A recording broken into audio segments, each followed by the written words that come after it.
오늘은 마태복음의 말씀 34번째 너희가 가서 듣고 보는 것을 말하라 라는 말씀으로 함께 말씀을 나눠보고자 합니다. 마태복음의 10장까지 예수님께서 공생애를 하시면서 그 이후에 가르치시고 전파하시고 또 치유하시는 사역을 곳곳에 마을과 동네를 다니시면서 그 사역들을 감당하시지요. 그리고 그 사역을 더욱더 확대하기 위해서 우리 오늘 이 말씀 이전에 마태복음 10장에 제자들을 세우고 그 제자들을 파송하는 이야기들을 함께 말씀으로 나누었습니다. 그러면서 오늘 본문 1절에서는 그러한 모든 상황들을 이렇게 정리합니다. 예수께서 12 제자에게 명하기를 마치시고 이에 그들의 여러 동네에서 가르치시며 전도하시려고 거기를 떠나 가시니라. 그런데 그런 예수님의 사역에 대해서 매우 날카롭게 진지하게 질문하고 의문을 던지던 사람이 있었습니다. 그 사람은 다름이 아니라 예수님이 우리를 구원할 하나님의 어린 양이다 라고 선포하면서 처음부터 예수님이 메시아라고 외쳤던 세례 요한이었습니다. 그렇게 예수님을 메시아라고 외치고 다녔던 세례 요한이 왜 이제 와서 예수님을 의심의 눈초리로 보게 되었을까? 오늘 본문의 성경에서는 이렇게 얘기합니다. 2절입니다. 요한이 옥에서 그리스도께서 하신 일을 듣고 제자들을 보내요. 세례 요한이 감옥에서 예수님께서 하셨던 일들을 듣고 제자들을 통해 예수에게 보내어 왜 그렇게 하셨는지 묻게 했다라는 것입니다. 예수님의 이야기를 듣고 사람을 보냈다라는 것은 긍정적인 의미가 아닙니다.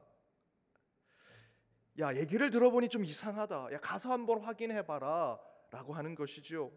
얘들아, 가서 왜 그랬는지 확인하고 문제를 추궁해라. 잘못이 있으면 추궁해라 라고 하는 모습입니다. 그렇다면 우리는 세례 요한이 예수님에 대해서 궁금해하고 의심했던 것들을 좀 더 깊이 묵상해 볼 필요가 있습니다.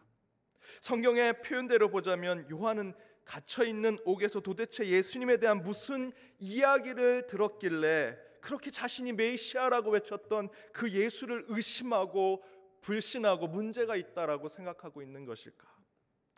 그렇다면 요한이 옥에서 들은 예수님의 사역에 대한 이야기들을 살펴볼 필요가 있습니다. 첫 번째, 요한이 옥에서 들은 예수님의 이야기를 마태복음 안에서만 살펴본다면 예수님께서 5장에서 7장까지 하나님 나라에서 살아갈 이 땅의 삶, 그것을 산상수훈 가운데 우리에게 교훈으로 주셨죠. 그리고 8장과 9장에서 산상수훈의 산에서 내려오시자마자 예수님은 병자들을 치유하시고 귀신 들린 자들의 귀신을 쫓아내시는 이적과 사역을 보여주십니다. 그리고 10장에서는 제자들을 불러 모아 그들을 부르시고 그들을 파송하시는 이야기들이 나오죠. 그것을 들은 것입니다. 그런데 이것들이 왜 문제가 될까? 이런 예수님의 행적이 세례 요한에게 예수를 의심하게 했던 이유가 뭘까? 왜 그런 예수님의 행적을 두고 세례 요한은 예수님에 대해서 다른 관점으로 보기 시작했을까? 그 이유는 마태복음 9장의 금식 논쟁 이야기에서부터 시작된다고 할 수 있습니다. 마태복음 9장 14절에 보면 세례 요한의 제자들이 와서 묻습니다. 우리도 금식을 하고 바리새인들도 금식을 하는데 왜 당신과 당신의 제자들은 금식을 하지 않습니까? 이에 예수님께서 15절에서 잔치집에 신랑이 있을 때 어떻게 슬퍼하고 어떻게 괴로워할 수 있겠느냐? 그 신랑과 함께 기뻐하고 즐거워해야지. 잔치집에 주인공이 있으면, 신랑이 있으면 금식하고 슬피 울면 안 된다. 그러나 신랑을 빼앗긴 날엔 금식을 해야 한다라고 예수님이 말씀하십니다. 그런데 여러분, 금식에 대한 예수님의 뜻이 어떻게 왜곡되었는지 아십니까? 오늘 본문 다음 구절에 나와 있는 마태복음 11장 18절과 19절에 이렇게 기록되어 있습니다. 요한이 와서 먹지도 않고 마시지도 아니하매 그들이 말하기를 귀신 들렸다 하더니 인자는 와서 먹고 마시며 말하기를 보라 먹기를 탐하고 포도주를 즐기는 사람이요 세리와 죄인의 친구로다 하니 지혜는 그 행한 일로 인하여 옳다함을 얻느니라. 세례 요한과 그 제자들은 왜 예수님께서 금식을 하지 않는지에 대해서 궁금해서 서로 이야기하고 대화한 것뿐인데 그 사이에 사람들은 금식하는 세례 요한을 두고 귀신 들렸다라고 얘기하고, 그 반대로 금식하지 않는 예수님에 대해서는 소문에 또 소문이 이어져서 왜곡된 모습이 드러나게 됩니다. 먹기를 탐하고 술을 즐기는 사람, 그래서 세리와 죄인의 친구, 그것이 예수다라는 것이죠. 예수님의 유일한 별명은 먹기를 탐하고 포도주를 즐기며 세리와 죄인의 친구였습니다. 진짜입니까? 아니죠. 왜곡된 것입니다. 소문이 이어져서 왜곡되고 와전된 것입니다. 그런데 그 출발은 바로 세례 요한이 왜 당신은 금식을 하지 않습니까? 라는 질문에서부터 시작되어 사람들의 입에 오르면서 계속해서 그것이 왜곡되고 와전돼서 예수님의 평가를 그렇게 세상에 전하게 했습니다. 바로 세례 요한은 감옥에서 이런 예수님의 소문을 들었던 것입니다. 세례 요한은 이미 예수님이 자신과 다르게 금식하지 않는 것을 알고 있었지만, 그렇게 금식을 하지 않는 예수님의 모습이 먹기를 탐하고 술을 좋아하는 데까지 확전되고 왜곡되고 와전되었던 그 세상의 소문들을 듣고 요한은 예수님을 의심하기 시작했습니다. 거기에 한 가지 더, 세례 요한이 예수님을 의심하고 불신하게 되었던 결정적인 것은 하나님의 공의를 세우고자 헤롯 왕을 서슴없이 비판하다가 감옥에 갇혔던 그 세례 요한 자신에 대해서 예수님은 단 한마디도 하지 않는 것, 아마도 그에 대해서 서운해하고 실망하지 않았는가 생각해 봅니다. 실제로 예수님과 세례 요한이 광야에서 외쳤던 외침, 그 선포는 동일했습니다. 회개하라, 천국이 가까이 왔느니라. 세례 요한과 예수님은 동일한 것을 외쳤습니다. 그런데 예수님은 그 외침 이후에 세례 요한과는 다른 길을 걷게 됩니다. 첫 외침은 같았지만 예수님과 세례 요한은 가는 길이 달랐습니다. 신학자들 가운데에는 예수님께서 세례 요한의 제자였을 가능성이 있다라고 추측하기도 합니다. 그렇다면 예수님은 세례 요한의 제자로서 스승의 길을 쫓아야 하는데, 그렇지 않은 것에 대해서 세례 요한은 매우 불쾌하고 불편했다라는 것입니다. 세례 요한이 걷고자 했던 길이 무엇입니까? 여러분, 세례 요한이 어떤 사람이었습니까? 매우 금욕적인 마음으로 신앙, 종교, 그의 성품의 삶을 살아갔던 사람입니다. 그는 성품적으로, 종교적으로 완벽주의, 결백주의를 가지고 있었던 사람입니다. 내가 금식하고 내가 금욕하고 내가 이렇게 신앙을 율법적으로 잘 지키니 너희도 그렇게 해야 한다라는 것이지요. 실제로 세례 요한은 쿰난 공동체 에세네파에 속한 자로서 당시 종말론적 메시아 사상에 빠져서 현실 정치, 현실 종교의 강한 비판자로 서했던 사람 중에 하나였습니다. 그는 곧 이상적인 메시아의 임재를 기다리는 신앙의 사람이었죠. 그런 신앙을 지키기 위해서는 매우 율법적이어야 했습니다. 종교적이고 사회 비판적인 입장을 가지고 있었습니다.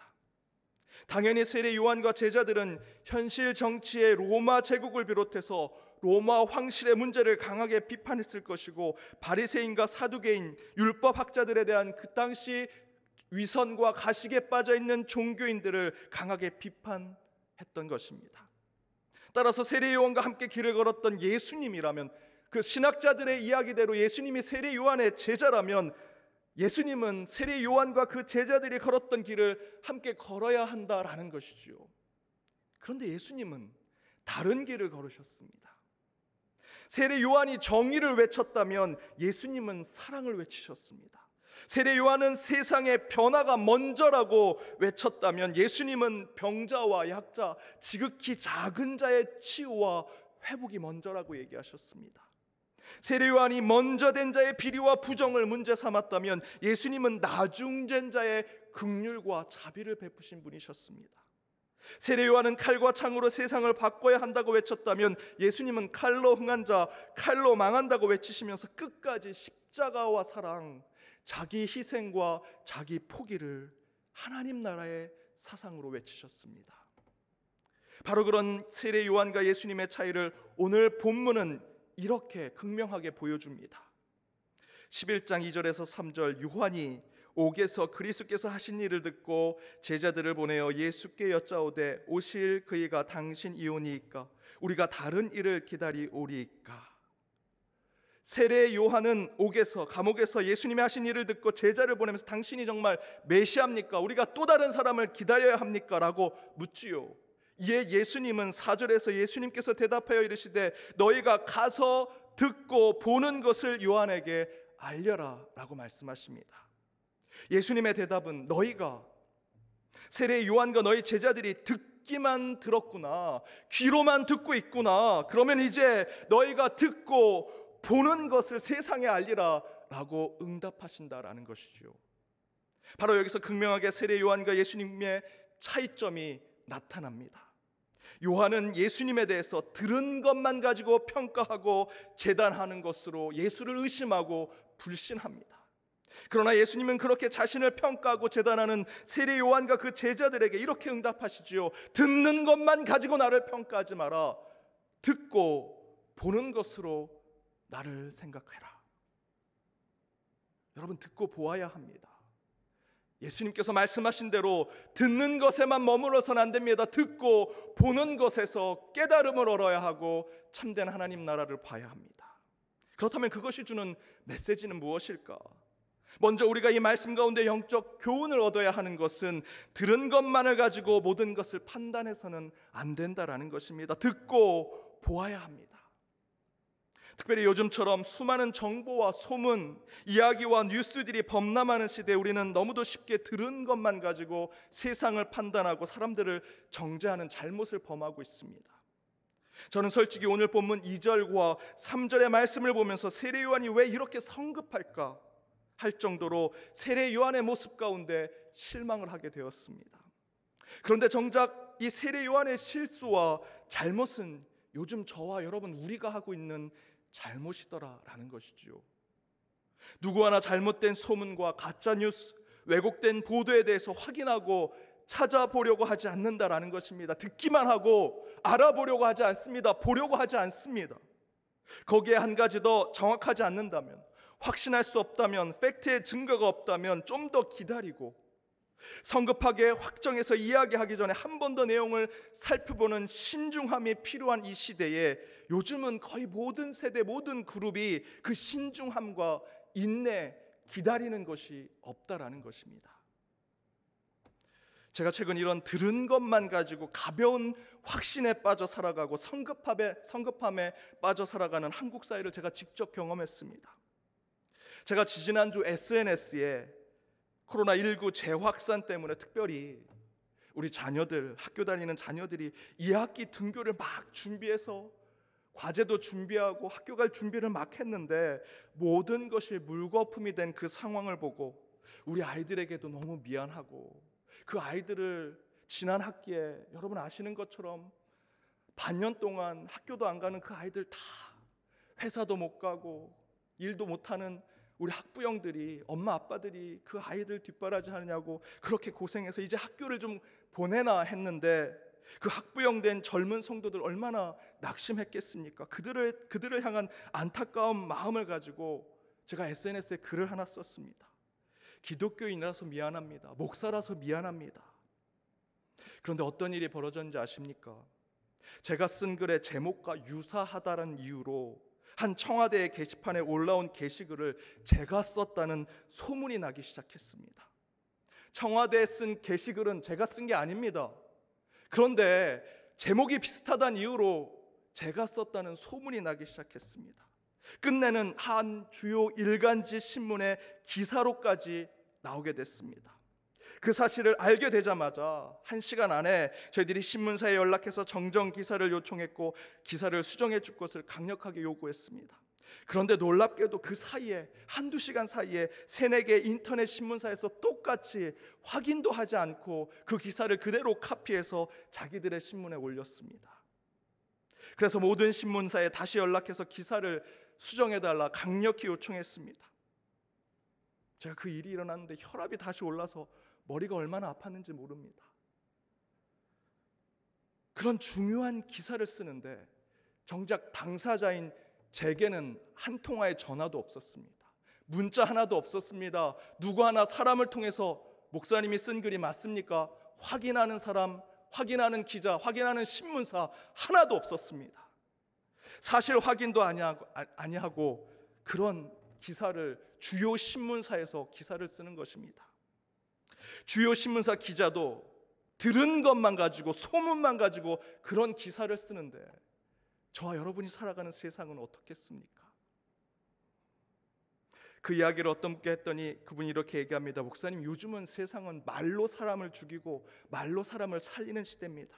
그런데 아무도 그렇게 사람을 죽이고 살리는 그 말에 대해서 확인을 하지 않습니다 라고 얘기하십니다. 실제로 오늘 본문 2절과 3절의 말씀을 보면서 어떻게 세례 요한이 그럴 수 있는가, 예수님에 대한 소문과 유언비어 몇 가지를 듣고 어떻게 3절에서 당신이 메시아 맞습니까? 다른 메시아를 기다려야 합니까? 그렇게 얘기할 수 있을까? 저는 바로 이 세례 요한의 모습을 보면서 온갖 소문과 말로 가득한 세상 속에 살아가는 저와 여러분의 상황들을 생각해 봅니다. 연동교회 성도 여러분, 참으로 말이 많은 세상입니다. 듣는 것도 많고요. 하지만 우리 믿는 자들은 이럴 때일수록 더 신중해야 합니다. 곳곳에 퍼져 있는 말에 좀 더 진지하게 판단하도록 노력하셔야 합니다. 그렇지 않으면 세례 요한과 같은 우를 범할 수 있습니다. 잘못된 말과 소문의 바다에 빠지면 예수님을 예수님으로 바라보지 못하게 되고 메시아를 메시아로 저희들 모시지 못하는 상황이 될 것입니다. 조금만 더 신중해 주십시오. 한 번 더 생각하고 확인해 보십시오. 듣는 것에만 머물지 마시고 보고 확인하고자 하는 마음으로 세상을 이기는 자들이 되십시오. 그리고 두 번째, 듣고 보아야 한다라는 예수님의 말씀 가운데 영적인 교훈을 얻어야 하는 것은 우선적으로 나중된 자, 가난한 자, 소외받고 연약한 자를 보는 자가 되어야 한다는 것입니다. 예수님께서 세례 요한이 당신이 하는 일을 듣고 제자를 보냅니다 하는 말에 4절에서 너희가 가서 듣고 보는 것을 요한에게 알리라 라고 하십니다. 바로 그때 예수님께서 듣고 보는 것에 대한 말씀을 곧바로 5절에서 듣고 보는 것이 무엇인지를 말씀해 주십니다. 5절에 이렇게 증거합니다. 맹인이 보고 못 걷는 사람이 걸으며 나병 환자가 깨끗함을 받으며 못 듣는 자가 들으며 죽은 자가 살아나며 가난한 자에게 복음이 전파된다. 그것을 보았다.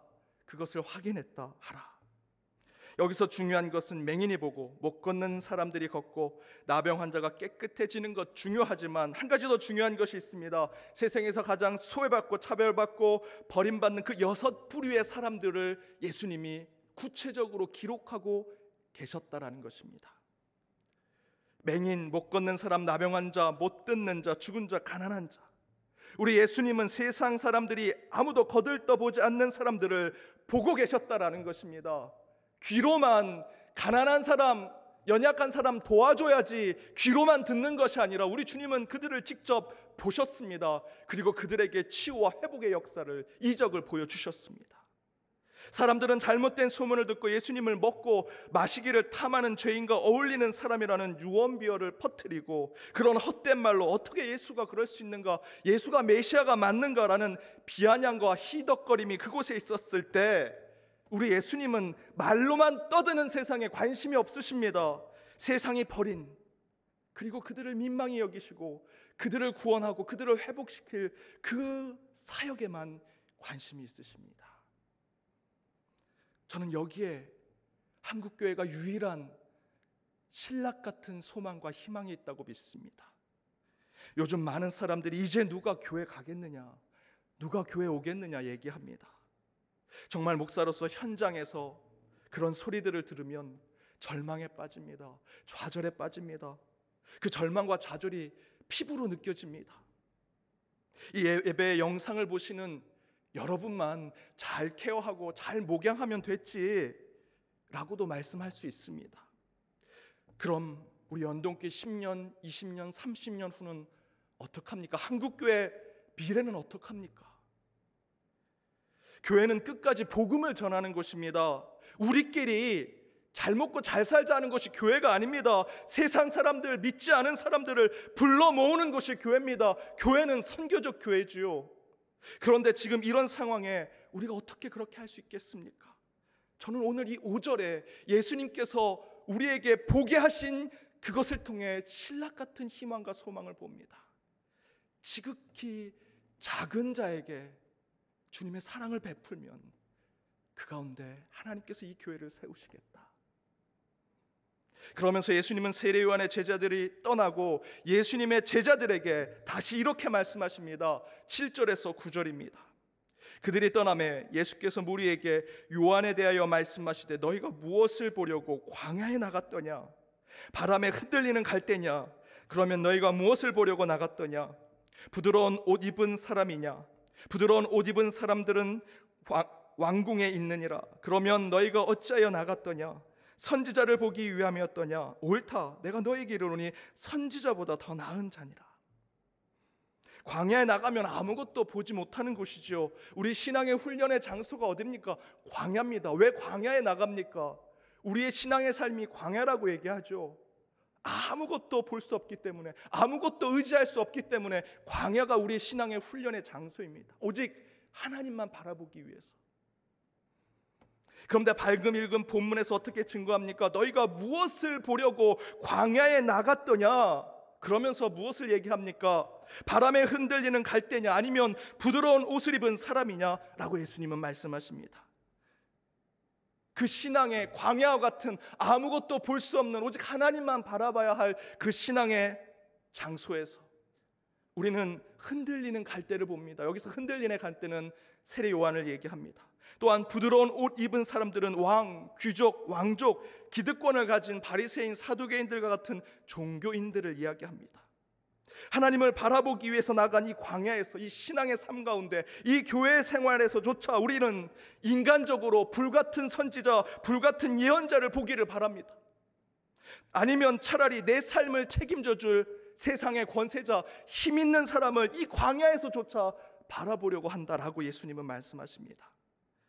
그러나 예수님의 말씀은 11절에 방점이 있습니다. 천국에서는 극히 작은 자라도 그들보다 크니라. 천국에서는 지극히 작은 자, 맹인, 못 걷는 자, 나병 자, 못 듣는 자, 죽은 자, 가난한 자라도 세례 요한보다 크다라고 예수님은 말씀하십니다. 세상의 권세자요, 천국에서는 작은 자일 뿐입니다. 저와 같은 성직자요, 교회 장로들이요, 선지자, 예언자들로 불리는 사람들이요, 여러분, 세례 요한조차도 소문만 듣고 예수님을 의심하고 불신했었습니다. 저라고, 교회 장로라고, 선지자와 예언자라고 불리는 사람이라고 다르겠습니까? 제발 이 단에 서 있는 여러분, 화면에 보이는 이 목사를 믿지 마십시오. 대신 제가 전하는 하나님의 말씀을 믿으시고 제가 손으로 가리키는 예수 그리스도 그 십자가를 믿으셔야 합니다. 세상에서 내가 불받은 선지자다, 내가 세상을 이끄는 예언자라고 외치는 사람들 믿지 마시고 맹인, 못 걷는 자, 나병 자, 못 듣는 자, 죽은 자, 가난한 자들을 위해 자신의 십자가를 짊어지고 묵묵히 그 골고다의 언덕을 오르는 그들을 바라보시기 바랍니다. 요나처럼 그 배에 있는 사람들을 살리기 위해서 바다로 뛰어드는 그들의 심정을 보시기 바랍니다. 교회가 오늘 본문에서처럼 맹인, 못 걷는 자, 나병 자, 못 듣는 자, 죽은 자, 가난한 자들과 같은 지극히 작은 자들에게 주님의 눈으로 그들을 바라보고 보살피며 치유할 때 여러분, 교회는 다시 설 수 있습니다. 그리고 사람이 아니라 오직 예수님만을 붙들고 다시 처음부터, 다시 본질부터 말씀을 읽고 보고 듣고 깨닫는다면 아주 신락 같은 희망과 소망은 여전히 교회 가운데 있으리라 저는 믿습니다. 15절에 이렇게 기록되어 있습니다. 귀 있는 자는 들을지어다. 저와 여러분, 그리고 우리 연동교회가 이 주일 주님의 말씀을 바로 듣는 귀를 가져 이 암흑과 같은 세상에 다시 교회를 세우고 여러분의 심령, 여러분의 가정을 세우는 저와 여러분이 되기를 주님의 이름으로 축복합니다.